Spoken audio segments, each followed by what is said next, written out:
So, my dear brothers and sisters, we are very glad to meet you once again through this Zoom. मेरे प्रिय भाई और बहनों, मैं बहुत खुश हूँ कि इस प्रकार से हम सब जूम के द्वारा मिल पाए। During my last message, I was sharing from John's Gospel, chapter 1, and verses 30 to 33. जब पिछले बार मैंने साझा किया था तो यूहन्ना रचित सुसमाचार उसके पहले अध्याय के 30 से 33 वचन से मैं बांट रहा था। We were thinking of how John the Baptist introduced Jesus Christ to this world. और हम इस विषय में सोच रहे थे कि यूहन्ना बपतिस्मा देने वाले ने यीशु का परिचय किस प्रकार से किया इस संसार के लोगों के सामने। Yeah, in the 31st verse, he says, I was the sole purpose of me giving baptism in water is to reveal Jesus Christ to this world. और वो कहता है कि यीशु मसीह का पानी में बपतिस्मा देने के पीछे मेरा जो संपूर्ण मकसद ये है कि मैं यीशु लोगों के सामने, संसार के सामने यीशु को मैं प्रकट कर पाऊं। Or to be precise, I'll just read the word. I did not know him, but I have come baptizing with water so that he might be revealed to Israel. और John 1:31. यूहन्ना 1:31, मैं तो उसे पहचानता न था, परंतु इसलिए मैं जल से बपतिस्मा देता हुआ आया कि वो इस्राएल पर प्रकट हो जाए। And the next verse he says, I saw the Spirit descend from heaven like a dove and remain on him. और फिर वो कहता है कि मैंने आत्मा को 32 वचन में मैंने आत्मा को कबूतर के समान आकाश से उतरते देखा है और वो उस पर ठहर गया। But the one who asked me to baptize also told me that the one on whom you see the Spirit come down and remain, he is the one who baptizes with the Holy Spirit. 33 वचन कहता है, परंतु जिसने मुझे जल से बपतिस्मा देने को भेजा उसी ने मुझसे कहा, जिस पर तू आत्मा को उतरते और ठहरते देखे वही पवित्र आत्मा से बपतिस्मा देने वाला है। See, these were the words of the Father, Heavenly Father.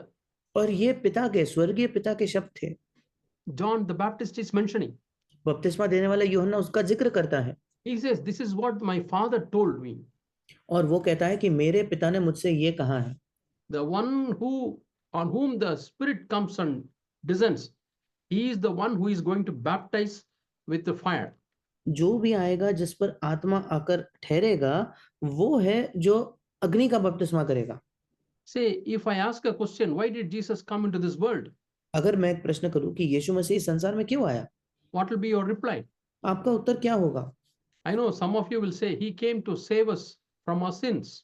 मैं जानता हूं कि आप में से कुछ कहेंगे कि वो हमारे पापों से हमारा उद्धार करने आया। And many will say he came to die for us. कई लोग कहेंगे कि वो हमारे लिए मरने के लिए आया। He came to redeem us. वो हमें छुड़ाने के लिए आया। He came into this world to be crucified on the cross for our sins. वो इस संसार पे आया कि क्रूस पर हमारे पापों के लिए क्रूस पर चढ़ाया जाए। So an average Christian and an average believer, or most of you will say, this is the purpose Christ came into this world. और एक औसत विश्वासी, औसत मसीही और आप में से कई लोग यही कहेंगे कि इन्हीं उद्देश्यों से यीशु मसीह इस पृथ्वी पर आया। Yeah, but what is the purpose that the Heavenly Father has for Jesus, the prime purpose? पर क्या उद्देश्य था जो स्वर्गीय पिता का यीशु के लिए था? उसका प्रमुख उद्देश्य क्या था? He will baptize his people with the Holy Spirit and fire. वो अपने लोगों का बपतिस्मा पवित्र आत्मा से और अग्नि से या अग्नि में करेगा। But we find that Jesus never baptized anybody with the Holy Spirit and fire. पर हम पाते हैं कि यीशु मसीह ने किसी का भी बपतिस्मा ना ही पवित्र आत्मा में ना ही अग्नि में किया। Yeah, but obviously he didn't baptize anybody. मतलब बाहरी रूप से दिखाई पड़ेगा इस तरीके से उसने किसी का भी बपतिस्मा नहीं किया। But Jesus prepared so many hearts of the people so that they are ready to receive the power of the Holy Spirit. पर यीशु ने इतने लोगों के हृदय को तैयार किए ताकि वे इस पवित्र आत्मा के सामर्थ्य को प्राप्त कर पाए। Primarily he prepared his disciples. प्राथमिक तौर पर उसने अपने शिष्यों को तैयार किया। And not only that, we find that 120 people were gathered in the upper room waiting to receive this Holy Spirit and fire. केवल इतना ही नहीं, हम पाते हैं कि 120 लोग उस ऊपरी कोठरी में तैयार थे पवित्र आत्मा और अग्नि को प्राप्त करने के लिए। See, when Jesus was leaving this earth, जब यीशु मसीह इस पृथ्वी को छोड़ जा रहा था, he made a big sermon. उसने एक बड़ा सा संदेश दिया। That is told in John chapter 14, 15, 16 and 17. वो यूहन्ना के 14, 15, 16 और 17 अध्याय में पाया जाता है। In John chapter 14, he starts like this. यूहन्ना 14 में उस शुरुआत वो इस प्रकार से करता है, Let not your heart be troubled. Have faith in God, have faith in me. पहले वचन में कहता है तुम्हारा मन व्याकुल ना हो, परमेश्वर पर विश्वास रखो और मुझ पर भी विश्वास रखो। I am going to the Father. वो कहता है मैं पिता के पास जाता हूँ। Two purposes. 2 उद्देश्य है। One, I am going to prepare a mansion for you. सबसे पहले वो कहता है मैं तुम्हारे लिए जाकर जगह तैयार करने वाला हूँ। That's the first purpose. पहला उद्देश्य वो है। And the second purpose, दूसरा उद्देश्य, if I don't go, I cannot send the Holy Spirit on you. जब तक कि मैं नहीं जाता तब तक मैं पवित्र आत्मा को तुम पर नहीं भेज सकता। So it is beneficial for you that I go. और इसलिए वो कहता है तुम्हारे लिए लाभदायक यही है कि मैं जाऊं। You may ask me, where is it told? आप मुझसे पूछोगे कि ये कहाँ यीशु ने कहा? Yeah, he has told that to his disciples. यीशु ने अपने शिष्यों से ये कहा। We read that in John chapter 16 and verse 7. हम उसे यूहन्ना उसके 16 अध्याय के 7वें वचन में पढ़ते हैं। John chapter 16 यूहन्ना उसका 16वां अध्याय and verse 7. 7वां वचन। Yeah, what does he say? वो क्या कहता है? I tell you the truth. तो भी मैं तुमसे सच कहता हूँ, It is for your good that I am going away. मेरा जाना तुम्हारे लिए अच्छा है, तुम्हारे लिए लाभदायक है। See, John chapter 14 he says, I am going so that I can prepare a mansion for you. यूहन्ना 14 में वो कहता है कि मैं जा रहा हूँ ताकि तुम्हारे लिए एक जगह, एक स्थान या एक महल बना पाऊं। But in John 16:7 he says, if I do not go away, the comforter will not come to you. और यूहन्ना 16:7 में वो कहता है जब तक मैं ना जाऊं तो वो सांत्वन देने वाला तुम्हारे पास नहीं आएगा। ये If I go away, I will send the comforter. और इंग्लिश में लिखा है यदि मैं जाऊंगा तो उस सांत्वन देने वाले को तुम्हारे पास भेजूंगा। So there are two purposes that Jesus got ascended to heaven. और 2 उद्देश्य है जिन उद्देश्यों से यीशु मसीह स्वर्ग में गया। Number one is preparing a mansion for you and me. सबसे पहले आपके और मेरे लिए एक जगह बनाने के लिए। And you and I should be fit to live in this mansion. और आप और मैं इस योग्य बने कि हम उस महल में या उस जगह पर रह पाए। See, I was born in a place called Kunnur, which is near Ooty. और मैं कुन्नूर नामक एक जगह में मेरा जन्म हुआ जो ऊटी के नजदीक है। It's a beautiful hill station. बहुत ही सुंदर एक जगह वो है। Next to our house was living Sam Manakshaw. और हमारे घर के बगल में ही सैम मैनेक्शॉ रहते थे। Many of you may not know, he was the air marshal. और शायद आप में से कई लोग नहीं जानेंगे वो एयर मार्शल थे। He fought India-Pakistan war. और भारत पाकिस्तान के लड़ाइयों में, युद्धों में वे लड़े थे। He was the head of the Air Force. और वो एयरफोर्स के मुखिया थे। Chief Air Marshal Sam Manakshaw. और chief air marshal Sam Manekshaw हुए थे। He has constructed a beautiful mansion and it is very next to our house. और हमारे घर के बगल में एक बहुत सुंदर सा महल के समान बड़ा घर उन्होंने बनाया है। He has come to our garden, our house also. और वो हमारे घर में भी आए हैं, हमारे बगीचे में भी आए हैं। He used to bring his grandchildren and he will show in our house how the beans is growing, how the cabbage is growing. He will explain. और वे अपने पोतों को हमारे बगीचे में लाकर दिखाते थे कि ये बीन्स कैसे बढ़ रहे हैं, ये गाजर कैसे बढ़ रहे हैं, वो पूरा उनको समझाते थे। He was a very tall guy. और वो बहुत ही ऊंचे एक कद के व्यक्ति थे। I was a small boy. I used to look at him like this. मैं छोटा बच्चा था, मैं उनको ऐसे मुंडी ऊपर करके देखता था। And people used to say, if somebody who doesn't know how to walk, if they enter into the house, they will slip and fall. और लोग कहते थे कि अगर कोई घर में प्रवेश करना कैसे करना है नहीं जानता तो वो My uncle has gone. My uncle has gone. He used to say, tell me. और मेरे अंकल इस प्रकार से कहते थे, Yeah, if somebody walks in his house, they will slip and fall. उनके घर में कोई चले तो वो फिसल कर गिर जाएंगे। Such will be the polished tiles. क्योंकि उन जो टाइल्स है, जो फर्श है, उसको I don't know whether it is. Polish I किया don't know जाए। whether it's tiles or granite. मैं नहीं जानता वो टाइल्स थे या ग्रेनाइट था, मैं नहीं जानता। Such a polished floor. इतना अच्छे से साफ किया हुआ, पॉलिश किया हुआ फर्श था। So common people will be a misfit to live in that mansion. और जो आम लोग हैं वो उस योग्य नहीं कि उस बड़े से महल या हवेली में वे रह पाए। If 1 or 2 days they live there, they will come with a head fracture, hand fracture, leg fracture. 1-2 दिन वहां रुकेंगे तो उनका या तो सिर फ्रैक्चर होगा या हाथ फ्रैक्चर होगा या पैर फ्रैक्चर हो जाएगा। Can you imagine the mansion that Jesus is preparing for us? क्या आप कल्पना कर सकते हो उस महल का जो यीशु हमारे लिए बना रहा है? If we simply go like this, we will also have fracture. हम भी ऐसे ही अगर वहां चले जाएं तो हमारा भी फ्रैक्चर हो जाएगा। We should be prepared to live in that mansion. हम तैयार होने चाहिए कि हम उस बड़े घर में रह पाए। You and I should be made fit to live in that mansion. आप और मुझे उस योग्य बनाया जाना चाहिए कि हम वहाँ रह पाएँ। Otherwise, we will be a misfit in that mansion. अगर नहीं तो हम उसके योग्य ही नहीं, हम वहाँ बड़े अलग-सा महसूस करेंगे। Few hours we'll run away. कुछ ही घंटों में हम वहाँ से दौड़ कर भाग जाएँगे। So Jesus is doing two things at a time. और यीशु मसीह एक ही समय पर 2 अलग-अलग चीज़ें कर रहा है। He is preparing a mansion for you and me. वो आपके और मेरे लिए एक बड़ा घर बना रहा है। At the same time, He is preparing us so that we will be able to live in that mansion. उसी समय वो आपको और मुझे तैयार कर रहा है ताकि हम उस हवेली में रह पाएँ। Yeah. One example I'll tell you. एक उदाहरण मैं आपको देना चाहता हूँ। For many months, you are living in a very dark situation. कई महीनों से अगर आप एक बहुत ही अंधकार भरे परिस्थिति में जी रहे हो, Suddenly, when you come to light, how will you feel? अचानक अगर आप रोशनी में आते हो, आपको कैसा महसूस होगा? You cannot open your eyes. Your आप eyes, yeah, आप अपनी आँखें नहीं खोल पाओगे। yeah. Small children, babies know when they are born, they are finding very difficult to open their eyes. Their eyes, they will not be able to see the light. और छोटे बच्चे जब उनका जन्म होता है, शिशुओं का जन्म होता है, उन्हें आँखें खोलना बहुत मुश्किल होता है क्योंकि वो ज्योति को देख नहीं पाते। So, in order to live in that mansion, we have to prepare ourselves as children of light. और उस बड़े घर में जो यीशु बना रहा है, वहाँ जीने के लिए हमें ज्योति की संतान बनकर अपने आप को तैयार करना है। There's going to be bright light in that mansion. क्योंकि वहाँ बहुत ज़्यादा तेज ज्योति होने वाली है उस महल में। Everything will be transparent. सब कुछ बिल्कुल साफ-साफ होगा। It is like the powerful CT scan machine which exposes everything in our brain, in our body, that light is going to expose. और वो इतने एक सामर्थ्य से भरे एक सीटी स्कैन के मशीन के समान होगा, जो भी हमारे अंदर है वो उजागर हो जाएगा, लोगों को दिखाई पड़ेगा। So the Holy Spirit is removing all unwanted things from our lives. और इसी वजह से पवित्र आत्मा सारी चीजें जो गैर जरूरी है, वो हमारे जीवन से निकाल रहा है। He brings more and more light into our lives. वो ज्यादा और ज्यादा मात्रा में ज्योति हमारे जीवन में लाता है। He keeps on removing the darkness from our lives. वो अंधकार को हमारे जीवन से धीरे-धीरे निकालता है।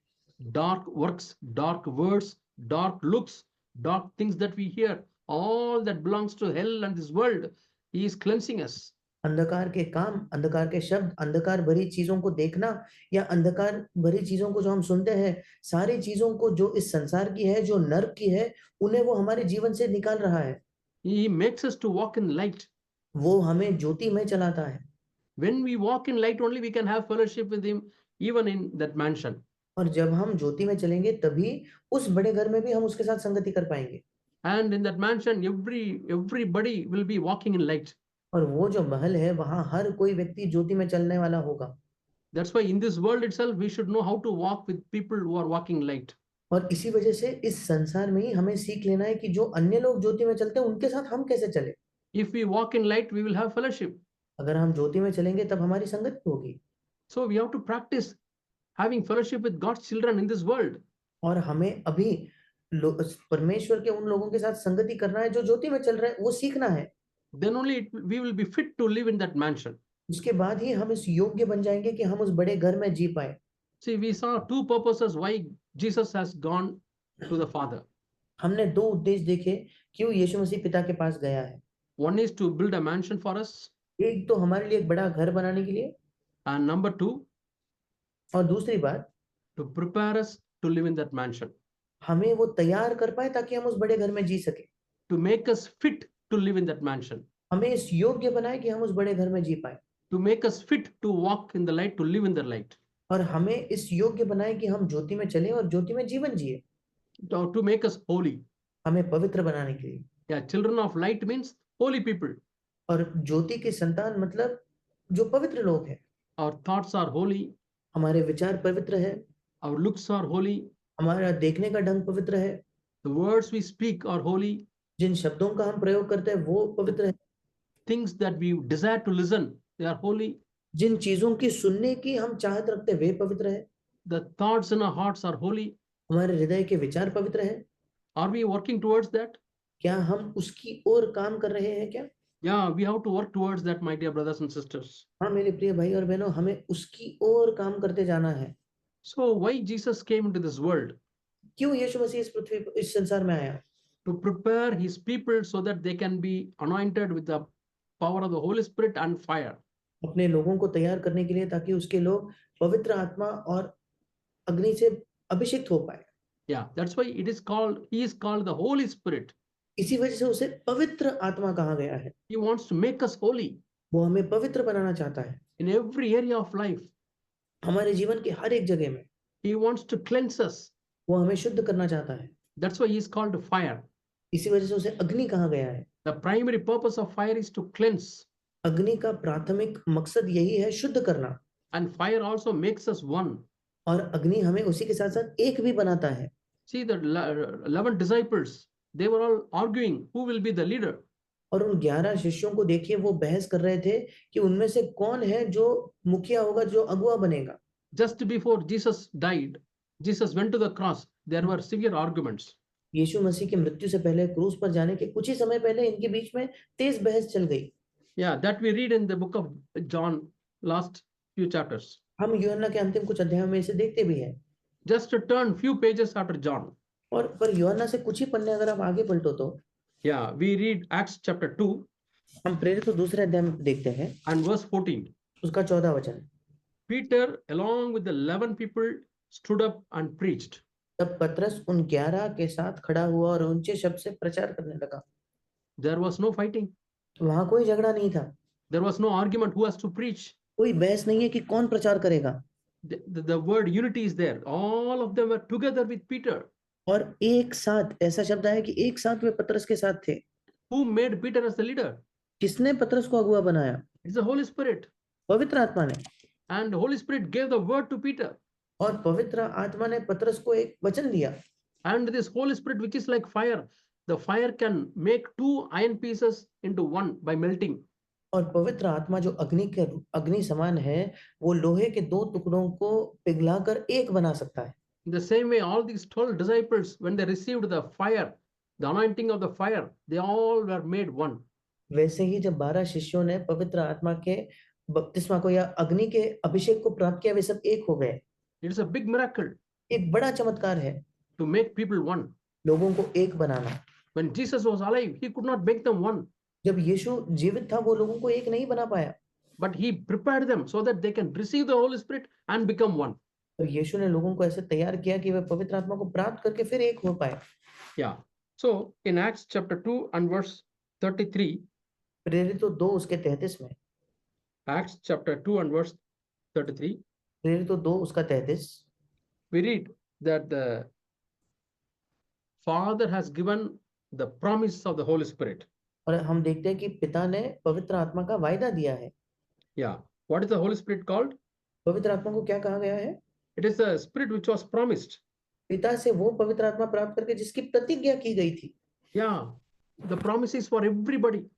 अब वो प्रतिज्ञा हर एक के लिए है। Yeah, in Joel chapter 2 and verse 28, we read, in the last days I will pour out my spirit upon all flesh, children and old people and youth. और योएल 2:28 में हम देखते हैं कि अंतिम दिनों में मैं अपना आत्मा सब मनुष्यों पर उंडेलूंगा, बेटे, बेटियां, छोटे बच्चे, जो बड़े हैं, वृद्ध हैं, सब पर।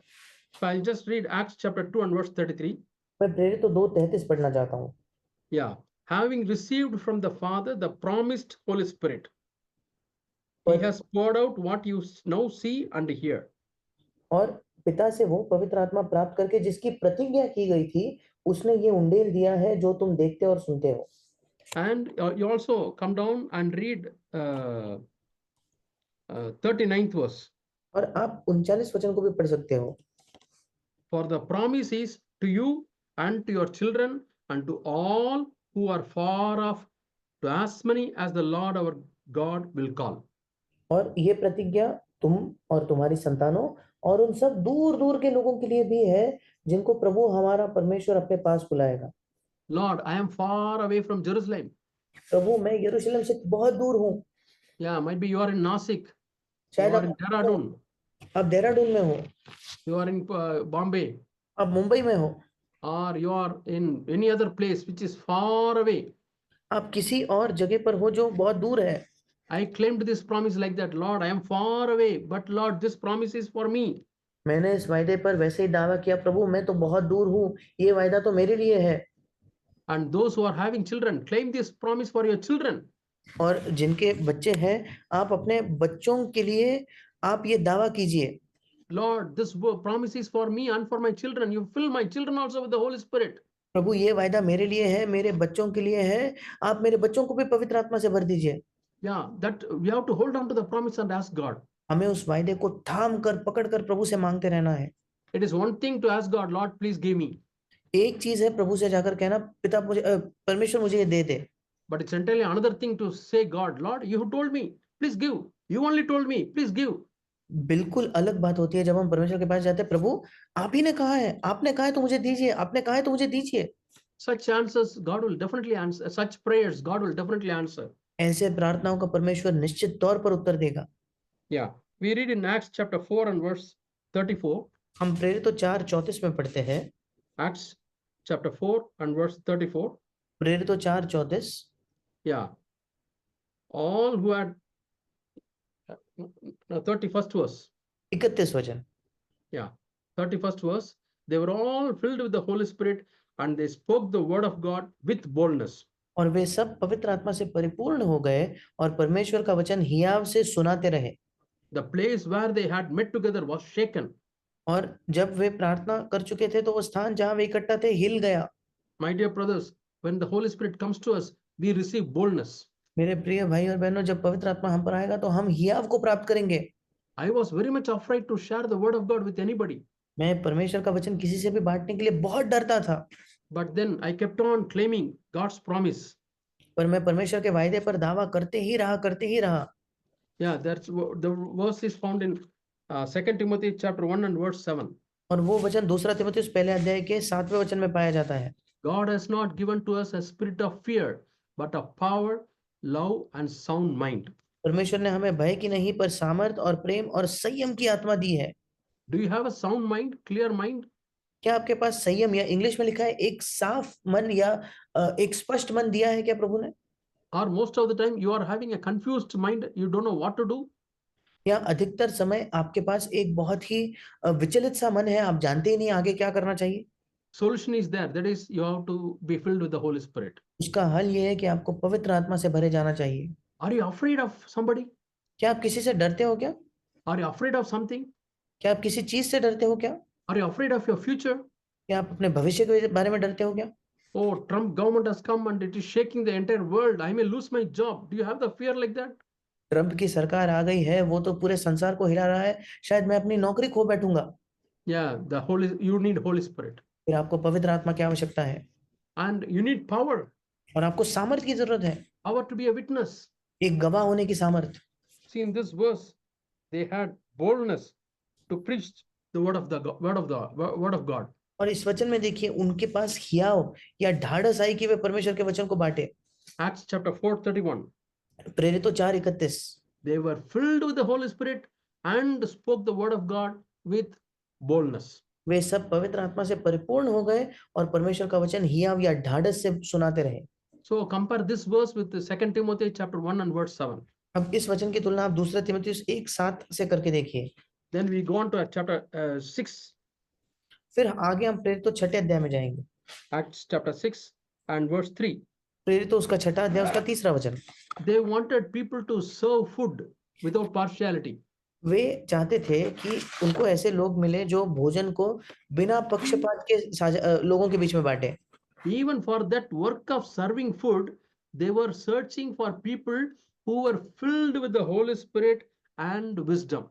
और भोजन बांटने के उस जिम्मेदारी के लिए भी प्रेरितों ने ऐसे लोगों को ढूंढा जो पवित्र आत्मा और बुद्धि से भरपूर है। Let us frankly admit, आइए हम बिल्कुल ईमानदारी से मान ले, when we want somebody to serve food, are we checking with them that whether they are filled with the Holy Spirit and wisdom? जब हम चाहते हैं कि कोई खाना परोसे, क्या हम ये जांचते हैं क्या कि वे पवित्र आत्मा से परिपूर्ण है क्या, बुद्धि से परिपूर्ण है क्या? How much more we who serve the spiritual food to the people need the power of the Holy Spirit. कितना अधिक हम जो परमेश्वर के आत्मिक भोजन को लोगों को परोसते हैं, कितना ज्यादा हमें पवित्र आत्मा के सामर्थ्य की आवश्यकता है। Read carefully Acts chapter 6 and verse 3. ध्यान से पढ़िए प्रेरितों 6:3। They were filled with the Holy Spirit. वे पवित्र आत्मा से परिपूर्ण थे, They were filled with wisdom. बुद्धि से परिपूर्ण थे And they have got a good testimony. और उनकी एक अच्छी गवाही थी। Always the Holy Spirit filled life will go hand in hand with a good testimony in और life. पवित्र आत्मा से भरा जीवन हमेशा एक अच्छे गवाही के साथ चलेगा, Because this Holy Spirit will make you holy. क्योंकि पवित्र आत्मा आपको पवित्र बनाएगा। When you become holier and holier, you get a good testimony. जब आप अधिक और अधिक पवित्र बनोगे तब आपकी अच्छी गवाही होगी। So they selected people who are filled with the Holy Spirit just for the work of serving food to the और believers. और उन्होंने ऐसे लोगों को चुना जो पवित्र आत्मा से परिपूर्ण है, केवल एक साधारण से काम के लिए कि विश्वासियों को खाना परोसा जाए। And when they were speaking, nobody was able to oppose them. That's what we और read in the 10th verse. और 10वें वचन में हम देखते हैं जब ऐसे लोग कुछ कहते थे या बातें करते थे तो कोई उनका सामना नहीं कर पाता था। Yeah. So you see the importance of the Holy Spirit in the early church. क्या आप पवित्र आत्मा के महत्व को देख पाते हो पहले की कलीसिया में? And who was selected? One of them was Stephen. और किसका चुनाव किया गया? उसमें से एक था स्तिफनुस। He became the first martyr. वो पहला मसीही मसीह के लिए जीवन खोने वाला बना। And another person was there. He was Philip. एक और व्यक्ति था जो था Philip. So they all these people we read in the 5th verse. हम 5वें वचन में लोगों के बारे में पढ़ते हैं। So we read that Stephen was filled with the Holy Spirit and faith. हम देखते हैं कि स्तिफनुस जो है वो विश्वास और पवित्र आत्मा से परिपूर्ण था। Yeah. And 8th verse, Stephen was filled with faith and power. 8वां वचन कहता है कि स्तिफनुस सामर्थ और अनुग्रह से या पवित्र आत्मा से परिपूर्ण था। And when he was preaching, what happened? जब वो प्रचार करता तो क्या होता? People became angry and they took stones and they started hitting him with stones. लोग क्रोधित होकर पत्थर उठाकर उस पर पत्थर करने लगे। But what was he doing? स्तिफनुस क्या कर रहा था? Acts chapter 7 and verse 55. प्रेरितों 7 उसका 55। We read about Stephen. What was he doing when people were throwing stones at him? हम स्तिफनुस के बारे में पढ़ते हैं कि जब लोग उस पर पथराव कर रहे थे, वो क्या कर रहा था? But he, being full of the Holy Spirit, looked up steadily into heaven and saw the glory of God and Jesus standing at the right hand of God. परंतु उसने पवित्र आत्मा से परिपूर्ण होकर स्वर्ग की ओर देखा और परमेश्वर की महिमा को और यीशु को परमेश्वर के दाहिनी ओर खड़ा हुआ देख कहा। So when you are filled with the Holy Spirit, you will not be able to see the stones coming at you, but you will see heaven. पर इसलिए जब आप पवित्र आत्मा से भरे हुए होते हो तो आपकी ओर आने वाले पत्थरों को आप नहीं देखोगे बल्कि आप स्वर्ग को देख पाओगे। That is the power of the Holy Spirit. ये पवित्र आत्मा की सामर्थ है। You can see Jesus there and heaven open. हम वहां यीशु को देख पाएंगे और स्वर्ग को खुला देखेंगे। There was a young girl who stood for the Lord. एक जवान लड़की थी जो प्रभु के लिए खड़ी हुई। And she saw Jesus. उसने यीशु को देखा। And that gave her boldness to die for Jesus. और उसने उसे हिया या ढाढ़स दिया कि वो यीशु के लिए मर पाए। In the land called Tunisia. और टूनिशिया नामक एक जगह में। Yeah, she went boldly and they cut her throat. और हिया और ढाढ़स से वो गई और उसका गला काट दिया गया। See, the Holy Spirit, He can fill you and will make you to see God. देखिए पवित्र आत्मा आपको भर देगा और आप प्रभु को देख पाओगे, परमेश्वर को देख पाओगे। My dear brothers and sisters, are you always able to see thrones coming at you? मेरे प्रिय भाई और बहनों, क्या आप निरंतर पत्थरों को आपके पास आते हुए देखते हो क्या? It may not be physical stones, but people's accusations coming at you. शायद वो शारीरिक पत्थर नहीं होंगे पर लोगों के दोष जो आप पर आते हैं उनको आप देख पाते होगे। You are complaining, oh, my mother-in-law scolded like this, my father-in-law scolded like this, my sister scolded like this, my teacher scolding me like this. They are all stones. और आप शिकायत करते हो कि मेरी सास ने मुझे इस प्रकार से डांटा, मेरे ससुर ने ऐसे डांटा, मेरे पड़ोसी ने मेरे अध्यापक ने मुझे ऐसे डांटा। ये सारे पत्थर हैं। What you need is the Holy Spirit. आपको जिस चीज की आवश्यकता है वो पवित्र आत्मा है। You need the anointing of the Holy Spirit and fire. आपको पवित्र आत्मा का अभिषेक और अग्नि की आवश्यकता है। The fire to cleanse you. ऐसी अग्नि जो आपको शुद्ध कर पाए। The fire to unite you with other believers. जो अग्नि आपको दूसरे विश्वासियों के साथ एक कर पाए। And the Holy Spirit to strengthen your faith. और पवित्र आत्मा आपके विश्वास को मजबूत कर पाए। And the Holy Spirit will cleanse your heart. और पवित्र आत्मा आपके हृदय को शुद्ध करेगा। And Stephen was so cleansed in his heart, he was able to see God. स्तिफनुस का हृदय इस प्रकार इस हद तक शुद्ध हो चुका था, वो परमेश्वर को देख पाया। We'll turn to next chapter, 8th chapter. हम अगले अध्याय को देखेंगे, प्रेरितों 8 and 15th verse. 15 वचन। What do we read? हम क्या पढ़ते हैं? See here, Philip was doing ministry in Samaria. यहाँ फिलिपुस जो है वो सामरिया में जाकर सेवकाई कर रहा था। And there was a revival. वहाँ एक बड़ी बेदारी आई, संजीवन आया। Yeah, 18th verse we read, lot of miracles took place through Philip, 18 वचन में हम देखते हैं फिलिपुस के द्वारा बहुत सारे चमत्कार हुए and lot of Samaritans received the word of God. और कई सामरियों ने परमेश्वर के वचन को प्राप्त किया। Then the apostles from Jerusalem came. और फिर यरूशलेम से प्रेरित आए। Yeah, Peter and John, they came to Samaria after hearing that there was a revival. पतरस और यूहन्ना सामरिया आए जब उन्होंने सुना कि वहां एक बड़ी बेदारी आ गई है। And as soon as they come, what was the thing that they found out? जैसे ही ये लोग आए, कौन सी चीज थी जो इन्होंने पता की? They did not say, you're not singing well. पतरस यूहन्ना ने ये नहीं कहा कि तुम अच्छे से गाने नहीं गा रहे। They did not say, you're not worshiping, you are not praising God sufficiently. उन्होंने ये नहीं कहा कि तुम अच्छे से आराधना नहीं कर रहे, परमेश्वर की स्तुति नहीं कर रहे। They did not say, you're not dressing correctly, you have to change your dress color and size and all. उन्होंने ये भी नहीं कहा कि तुम्हारे कपड़े पहनने का ढंग सही नहीं है, तुम्हें उनका रंग बदलना होगा, कपड़ों का तरीका बदलना होगा। They had the discernment of God. उनके पास परमेश्वर की परख थी। The Holy Spirit gives the gift of discernment. परमेश्वर ये पवित्र आत्मा जो है वो परखने की उस वरदान को देता है। With the discernment, they saw this big group of people who were born again, and they saw that these people lacked the anointing of the Holy Spirit. अपने उस परख के वरदान से उन्होंने लोगों के बड़े झुंड को देखा। उन्होंने तुरंत जान लिया कि ये बड़ा झुंड जो है इनका नया जन्म हुआ है, पर पवित्र आत्मा के वरदान को इन्होंने नहीं प्राप्त किया, बपतिस्मा को नहीं प्राप्त किया है। So we read in the 15th verse. हम 15 वचन में पढ़ते हैं।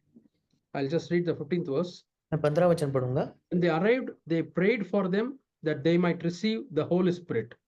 उन्होंने जाकर उनके लिए प्रार्थना की कि वे पवित्र आत्मा को प्राप्त करें। Because they had only been baptized in the name of the Lord Jesus, they laid hands on them and they received the Holy Spirit. 16वां वचन, क्योंकि अब तक उनमें से किसी पर पवित्र आत्मा न उतरा था, उन्होंने तो केवल प्रभु यीशु के नाम से बपतिस्मा लिया था। Yeah, it is true that they were born again and they were baptized, but they did not receive the anointing of the Holy Spirit. ये बिल्कुल सच था कि उन्होंने नया जन्म पाया, उन्होंने बपतिस्मा लिया, पर उन्होंने पवित्र आत्मा को नहीं प्राप्त किया था। Then we turn to next chapter, 9th chapter. हम अगले अध्याय 9वें अध्याय को देखते हैं। Yeah, 9th chapter, we read 27th verse. 9वां अध्याय उसका 27 वचन, No, 31st verse. उसका 31 वचन। How the churches spread in Judea, Galilee, and Samaria. कैसे कलीसियाएं फैली यहूदिया में, गलील में, समारिया में। We read few things here which are very important. हम यहाँ कुछ चीजें पढ़ते हैं जो बहुत महत्वपूर्ण है।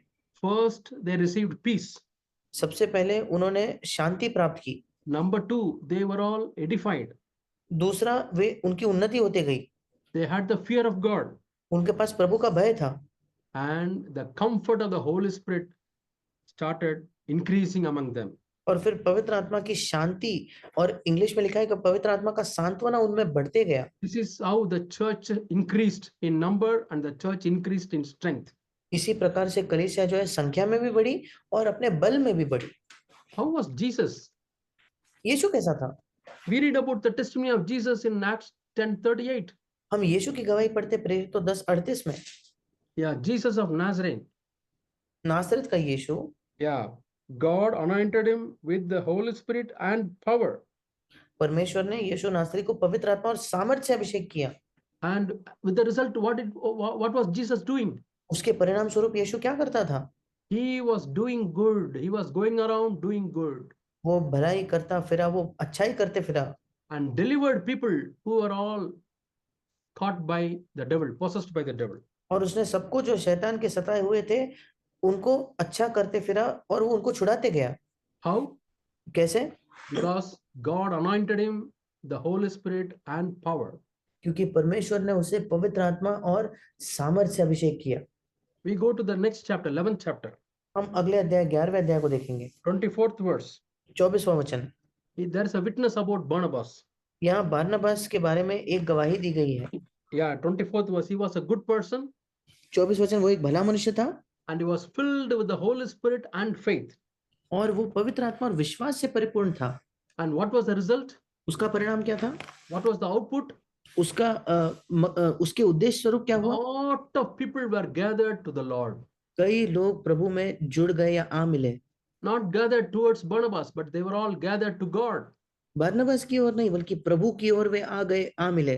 My dear brothers and sisters, मेरे प्रिय भाई और बहनों, wherever you are gathering, आप जहाँ कहीं एकत्रित होते हो, if you all seek for the anointing of the Holy Spirit, अगर आप सब पवित्र आत्मा के अभिषेक को खोजोगे to be filled with the power, to be filled with the wisdom, to be filled with the faith, और सामर्थ से परिपूर्ण होना, आत्मा से परिपूर्ण होना, विश्वास से परिपूर्ण होना, God will gather people towards Him. परमेश्वर अपनी ओर लोगों को एकत्रित करेगा। It can happen. ये हो सकता है। We also saw the last message, we saw John chapter 16, हमने पिछले संदेश में यूहन्ना उसका 16वां अध्याय भी देखा। why people did not receive the Holy Spirit. क्यों लोगों ने पवित्र आत्मा को प्राप्त नहीं किया? Yeah, John chapter 14, I think. यूहन्ना उसका 14 अध्याय 17th verse. 17 वचन। This world could not see the Spirit of truth, and they did not hear about Him, so they were not able to receive. इस संसार ने सत्य का आत्मा को ग्रहण नहीं कर सका क्योंकि वे उसे देख नहीं पाए और उसे जानते नहीं, इसलिए वे ग्रहण नहीं कर पाए। In the New Living Translation, two words are used. और न्यू लिविंग जो अनुवाद है उसमें 2 शब्दों का इस्तेमाल किया है। This world don't look for the Holy Spirit. ऐसा लिखा है कि जो लोग पवित्र आत्मा को की खोज नहीं करते, They do not recognize the Holy Spirit. वे पवित्र आत्मा को पहचानते नहीं। That is the reason they could not receive the Holy Spirit. यही कारण है कि वे पवित्र आत्मा को प्राप्त नहीं कर पाते। Will these two things be said about you and me? क्या ये 2 चीजें आपके मेरे बारे में कही जाएगी क्या? You have not heard about the Holy Spirit. आपने पवित्र आत्मा के विषय में सुना नहीं है। You do not know about Him. You do not recognize Him. आप उसके विषय में जानते नहीं, उसे पहचानते नहीं। You don't look for Him. You don't search for Him. आप उसको ढूंढ नहीं रहे, उसकी खोज नहीं कर रहे। You don't ask for Him. आप उसके लिए उसको मांगते नहीं। So let it not be said about us like this. और ये हमारे बारे में इस तरीके से ना कहा जाए। Another two things God is seeing us. और 2 चीजों में परमेश्वर हमें देखता है। Acts chapter 15. प्रेरितों उसका 15 अध्याय। Acts chapter 15 प्रेरितों का काम उसका 15 अध्याय and verse 8. उसका 8वां वचन। I'll read that verse to you. मैं वो वचन आपके लिए पढ़ता हूँ। Acts chapter 16 and verse 8. प्रेरितों 16 उसका 8। And God, who knows the heart, gave testimony to them by giving to them the Holy Spirit, just as He did to us. Sorry, प्रेरितों 15:8। मन के जांचने वाले परमेश्वर ने उनको भी हमारे समान पवित्र आत्मा देकर उनकी गवाही दी। Now apply this verse to your life. अब ये वचन आपके जीवन को लागू करके देखिए। God knows your heart. परमेश्वर आपके मन को जानता है। Is He able to give a testimony about your heart? क्या वो आपके हृदय के बारे में ऐसी गवाही दे पाएगा क्या? That the heart is longing for the anointing of the Holy Spirit. कि वो हृदय पवित्र आत्मा के अभिषेक की लालसा कर रहा है। That the heart is longing for the filling in of the Holy Spirit. कि वो हृदय तीव्र लालसा कर रहा है कि पवित्र आत्मा से वो परिपूर्ण हो जाए। If God cannot testify, He cannot fill you. अगर परमेश्वर ये गवाही नहीं दे पाएगा तो आपको नहीं भरेगा। So God, who knows the heart, gave testimony by giving them the Holy Spirit. और मन के जांचने वाले परमेश्वर ने उनको भी हमारे समान पवित्र आत्मा देकर उनकी गवाही दी। So God, who knows your heart, how He wants to give a testimony? और परमेश्वर जो आपके हृदय को जानता है वो किस प्रकार की गवाही देना चाहता है? By anointing you with the Holy Spirit. आपको पवित्र आत्मा का अभिषेक देकर, By anointing you with His power. आपको सामर्थ का अभिषेक देकर। That's the way He is testifying. इसी से वो गवाही दे रहा है। In Acts chapter 8, Samaritans, God saw their heart. प्रेरितों 8 में परमेश्वर ने सामरियों के हृदय को देखा। And they were really longing for a godly life. और वे वाकई एक ईश्वरीय जीवन की लालसा रखे They हुए were थे। really longing for the power of God. वे परमेश्वर की सामर्थ की लालसा रख रहे थे।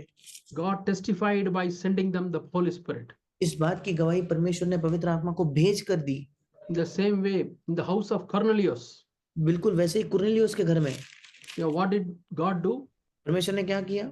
God saw their longing in their heart परमेश्वर ने उनके हृदय की लालसा को देखा। for a godly life. एक ईश्वरीय जीवन जीने के लिए। So first God sent the word through Peter. सबसे पहले पतरस के द्वारा परमेश्वर ने वचन को भेजा। And then God sent the Holy Spirit. और फिर परमेश्वर ने पवित्र आत्मा को भेजा। They all were speaking in tongues and they were rejoicing. वे सब अन्य भाषा में बोलने लगे और आनंद करने लगे। What a good God He is. कितना अच्छा परमेश्वर वो है। My dear brothers and sisters, मेरे प्रिय भाई और बहनों, can God testify about you that you really long for Him? क्या परमेश्वर आपके बारे में गवाही दे सकता है कि आप वाकई उसकी लालसा करते हो? God, at any cost, I want to be anointed with the Holy Spirit. प्रभु किसी भी कीमत पर मैं पवित्र आत्मा से भरे जाना चाहता हूँ, अभिषेक That होना promise चाहता हूँ। is for me, Lord. वो वायदा मेरे लिए है प्रभु। Lord, I want to claim that promise. मैं उस वायदे पर दावा करना चाहता हूँ प्रभु। I am not satisfied with this life, Lord. मैं इस जीवन से संतुष्ट नहीं हूँ प्रभु। Lord, I need you. मुझे आपकी आवश्यकता है प्रभु। When you read John chapter 7, फिर आप यूहन्ना 7 पढ़िए। Jesus came during the festival time. पर्व के समय यीशु आया Usually it is the festival of Passover. और आम तौर पर वो फसह का पर्व हुआ करता था। It will be celebrated for 7 days. 7 दिनों तक वो उत्सव मनाया जाता था। Jesus came for the festival. यीशु उस पर्व के लिए आया। Yeah. So he was seeing the people and sometimes he would have been preaching. और यीशु लोगों को देखता था और कभी-कभार प्रचार करता था। And we read in the 37th verse, हम 37 वचन में पढ़ते हैं, the last day of the feast, पर्व के अंतिम दिन पर Jesus was shouting, और यीशु मसीह चिल्लाकर ये कहने लगा, पुकार कर, if any man thirsts, यदि कोई प्यासा हो तो let him come and drink मेरे this पास water, आए, मेरे पास आए और पिए। water of life. ये जीवन का जल, What is this life? Water of life? ये जीवन का जल क्या है? 8th verse says, वो 38 वचन कहता है, it is the waters of life, the Holy Spirit. वो है जीवन के जल अर्थात पवित्र आत्मा। 39th verse says, he was telling them about the Holy Spirit which they were going to receive. 39 वचन कहता है कि वो उन्हें पवित्र आत्मा के विषय में बता रहा था जो उन पर आने वाला था। I'll read that verse. It's a very important verse. John chapter 7. मैं उस वचन को पढ़ता हूँ, बहुत महत्वपूर्ण वचन है। यूहन्ना 7वां अध्याय, Yeah, verse 38. If any man is thirsty, let him come to me and drink. और 37 वचन, यदि कोई प्यासा हो तो मेरे पास आए और पिए। He who believes in me, out of him the rivers of living waters will flow. 38 वचन, जो मुझ पर विश्वास करेगा, जैसा पवित्र शास्त्र में, उसके हृदय में से जीवन के जल की नदियां बह निकलेंगी। But he spoke this about the Spirit whom those who believe in him would receive. 39 वचन, उसने ये वचन पवित्र आत्मा के विषय में कहा जिसे उस पर विश्वास करने वाले पाने पर थे। But the Holy Spirit had not yet been given because Jesus had not yet been glorified. क्योंकि आत्मा अब तक न उतरा था, क्योंकि यीशु अब तक अपनी महिमा को न पहुंचा था। Why he came on the last day? क्यों वो अंतिम दिन पर आया? He did not shout on the first day. पहले दिन पर उसने ये नहीं पुकारा। He did not come like taking best people on the first day. वो सबसे अच्छे लोगों को पहले दिन उठाकर उसने ये सब नहीं कहा। According to Jesus, who are the best people to receive the Holy Spirit? यीशु के अनुमान से सबसे बेहतर लोग कौन है जो पवित्र आत्मा को प्राप्त कर सकते हैं? First day of the feast, they go worship God, they do sacrifice and this and that. पर्व के पहले दिन पर जाकर वे परमेश्वर की आराधना करते हैं, बलिदान चढ़ाते हैं, वो सब। Some people think, oh, that one day is enough, and they go away. कुछ लोग कहते नहीं, एक दिन बहुत हो गया, अब मैं चला। Some people stay for second day, third day, fourth day, fifth day. कुछ लोग दूसरे, तीसरे, चौथे, पांचवें दिन तक रुकते हैं। Lord, bless us, Lord. We need your blessing. We need your power. We need your blessing, Lord. वो कहते हैं, प्रभु हमें तेरी आवश्यकता है, हमें तेरे आशीष चाहिए, तेरा सामर्थ चाहिए, तेरी आशीष चाहिए प्रभु। Fifth day, many people go पांचवें दिन कई लोग चले जाते हैं because they are satisfied. क्योंकि वे संतुष्ट हो गए, तृप्त हो गए। Satisfied with what they have done. उन्होंने जो किया उससे वे तृप्त हुए। The last day, अंतिम दिन पर some people are satisfied. कुछ लोग तो संतुष्ट हो चुके हैं। Oh, I stayed for the feast for 7 days. मैं 7 दिन तक पर्व में बना रहा, Yeah, I am satisfied. मैं संतुष्ट हूँ, तृप्त हूँ। But Jesus wanted to find out those who are still not satisfied. पर यीशु मसीह ऐसे लोगों को खोज रहा था जो अब भी संतुष्ट या तृप्त नहीं थे। Lord, in spite of the 7 days worship, 7 days sacrifice, 7 days running here and there, hearing word, my heart is not filled, Lord. प्रभु 7 दिन आराधना कर ली, 7 दिन बलिदान कर लिया, 7 दिन यहाँ वहां दौड़ लिया, परमेश्वर का वचन 7 दिन सुन लिया, पर मेरा हृदय अब तक भरा हुआ नहीं है। I have not received anything from above, Lord. मैंने ऊपर से कुछ नहीं प्राप्त किया है प्रभु। There are some people like that. ऐसे लोग होते हैं।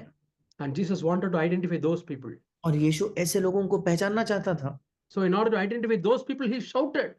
और ऐसे लोगों को पहचानने के लिए, ढूंढने के लिए उसने, are there people still unsatisfied, still hunger and thirsty? क्या आज भी लोग हैं जो तृप्त नहीं है, असंतुष्ट है, जो भूखे प्यासे हैं? Let them come to me. वो मेरे पास आए। Are you one like that? क्या आप ऐसे व्यक्ति हो क्या? Or are you like a person, oh, 3 days conference, I heard the word of God, God has blessed me, let me go. या आप उन लोगों में से हो, 3 दिन का सम्मेलन हो गया, मैंने तो परमेश्वर का वचन सुन लिया, अब मैं घर जाता हूँ। We can divide the people into 2 groups. हम लोगों को 2 झुंडों में बांट सकते हैं। First group of people, पहला झुंड लोगों का पहला झुंड, oh, they were satisfied because what they have done to God, वे संतुष्ट थे, उन्होंने परमेश्वर के लिए क्या किया उससे, what they have given to God. उन्होंने परमेश्वर को क्या दिया उससे, They have sacrificed to God. उन्होंने बलिदान किया है, They have given offerings to God. उन्होंने परमेश्वर को दान दिया है। That is one group of people. ये एक झुंड है लोगों का। Another group of people, लोगों का दूसरा झुंड, Lord, we are not satisfied in what we give to you, Lord, but we want to be satisfied one day and receive from you, Lord. प्रभु हम उसमें संतुष्ट नहीं है जो हमने तुझे दिया है, बल्कि हम उससे संतुष्ट होंगे जो तू हमें देगा। We want a touch from heaven. हम स्वर्ग से एक चाहते कि तू हमें छू ले। Still, I am hungry and thirsty, Lord. अब भी मैं भूखा और प्यासा हूँ प्रभु। To such people, Jesus wants to give the rivers of living water. ऐसे लोगों से यीशु मसीह जीवन के जल की नदियां देना चाहता है। Are you one among them? क्या आप उनमें से एक हो क्या? God will fill you with the Holy Spirit and power. परमेश्वर आपको पवित्र आत्मा और सामर्थ्य से भर देगा। There's no doubt about it. उसके बारे में कोई शक नहीं। It has happened, it is happening, it will happen. ये हुआ है, होता रहेगा। So God gives to those who hunger and thirst. परमेश्वर उन्हें देता है जो भूख और प्यास रखते हैं। And there's another verse in Acts chapter 5 and verse 32. एक और वचन है प्रेरितों 5 उसके 32 में। It is written here. यहाँ लिखा है, Yeah. God who gives the Holy Spirit to those who obey him. परमेश्वर पवित्र आत्मा भी उन्हें देता है जो उसकी आज्ञा मानते हैं।